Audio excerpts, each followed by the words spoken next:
पातूर तालुक्यातील लावखेड येथे मुख्य मार्गावर अज्ञात व्यक्तीने आग लावल्याने विद्युत खांबावरील जिवंत तारा तुटल्या। या घटनेमुळे दिवसभर वीज पुरवठा खंडित राहिला असून ग्रामस्थांनी प्रशासनाच्या दुर्लक्षावर प्रश्न उपस्थित केले आहेत।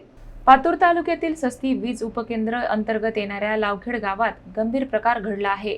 मुख्य मार्गावर अज्ञात व्यक्तीने लावलेल्या आगीमुळे जवळील विद्युत खांबावरील जिवंत तारा तुटल्या आणि संपूर्ण परिसरात दिवसभर वीज पुरवठा खंडित झाला। स्थानिकांच्या म्हणण्यानुसार या परिसरात वारंवार आग लावण्याच्या घटना घडत असून त्यामुळे हिरवेगार वृक्ष जळून खाक होत आहेत। काही झाडे अर्धवट जळाल्यानंतर त्यांची लाकूड माफियांकडून रातोरात विल्हेवाट लावून विक्री केली जात असल्याचा आरोपही ग्रामस्थांनी केला आहे। या प्रकाराकडे सार्वजनिक बांधकाम विभाग आणि वन विभागाचे दुर्लक्ष होत असल्याने अशा घटना पुन्हा घडत असल्याचे स्थानिकांचे म्हणणे आहे। या घटनेमुळे वीज पुरवठा खंडित झाल्याने उकाड्यात नागरिकांना मोठा त्रास सहन करावा लागला। या गंभीर प्रकाराची प्रशासनाने तातडीने दखल घेऊन संबंधित अज्ञात व्यक्तींवर कठोर कारवाई करावी, तसेच भविष्यात अशा घटना टाळण्यासाठी उपाययोजना कराव्यात अशी मागणी ग्रामस्थांकडून होत आहे।